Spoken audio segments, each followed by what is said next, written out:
Welcome once again to Inside Athletics, brought to you by the IAAF. We are in the Principality of Monaco. My name is Ato Bolden, your host. And with me is arguably the greatest middle distance runner of all time from Morocco, my friend Hicham El Guerrouj. Welcome.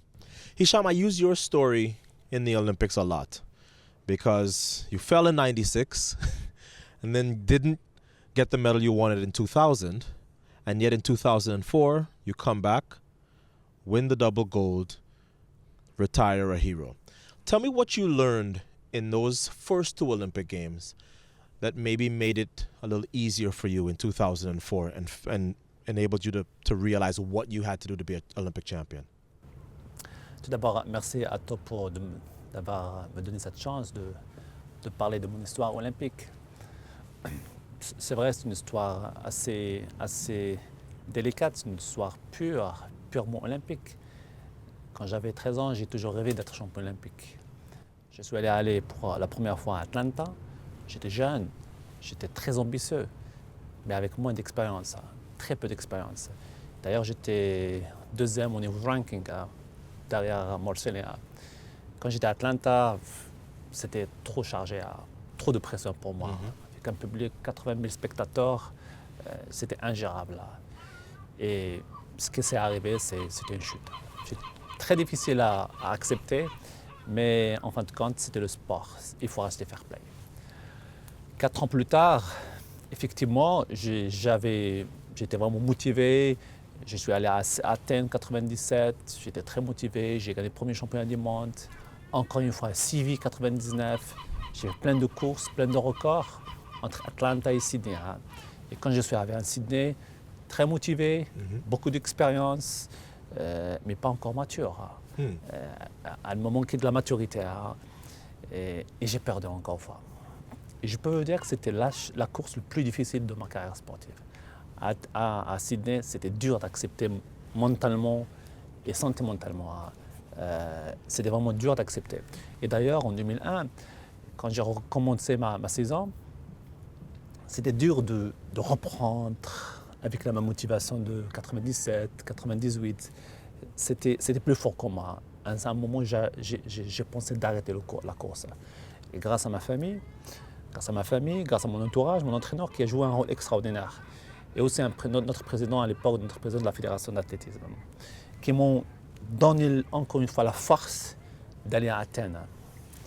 Et quand je suis allé à Athènes, c'était trop chargé, trop intense.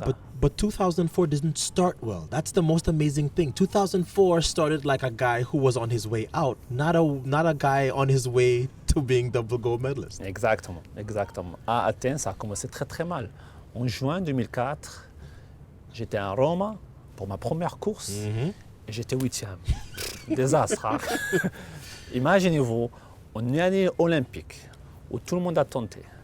Après 2 défaites, Atlanta, Sydney, c'est l'année où tout le monde m'attendait que j'allais gagner.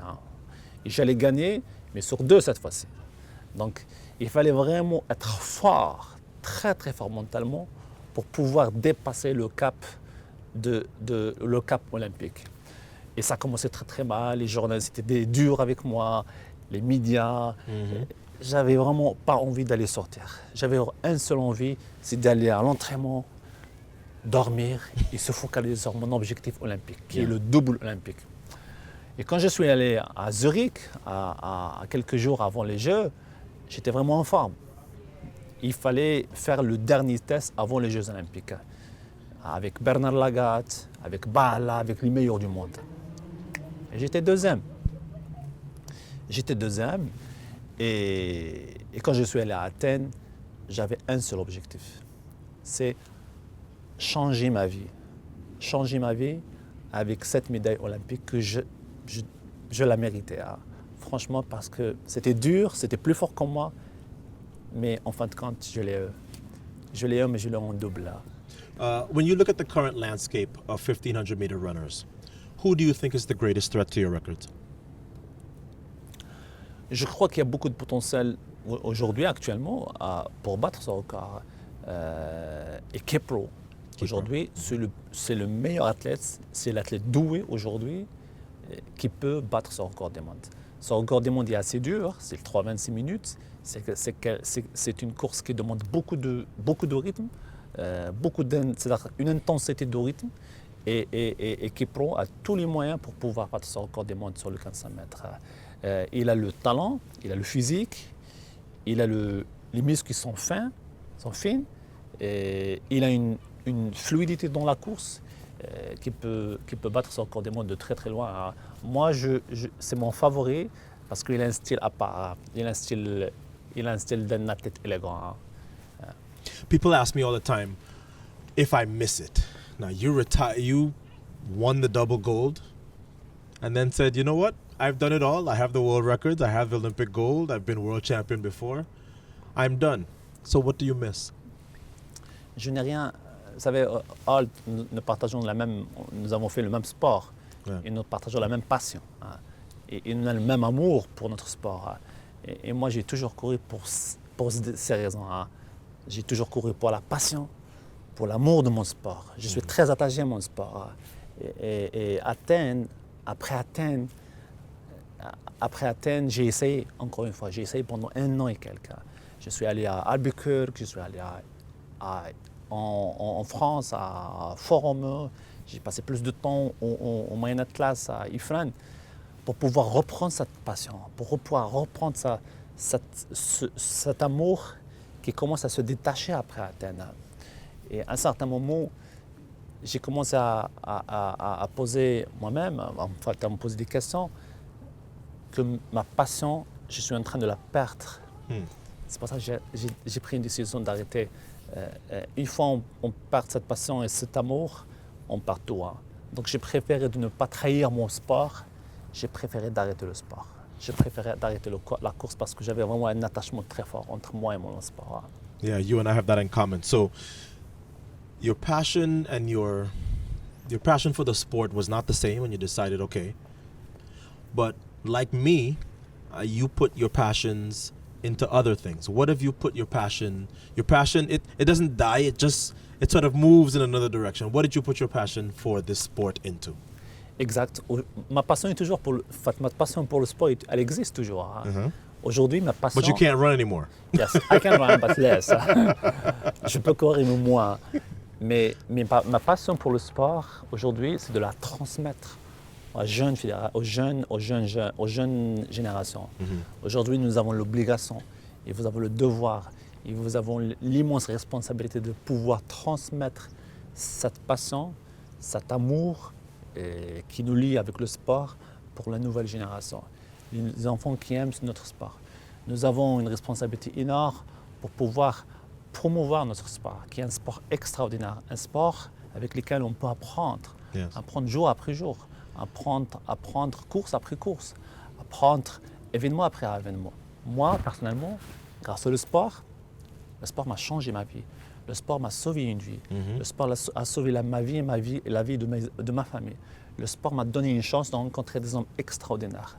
Ouais. Le sport, on doit énormément au sport. Et je crois que c'est notre obligation de pouvoir transmettre à la nouvelle génération. Yeah, I feel the same way. But tell me what's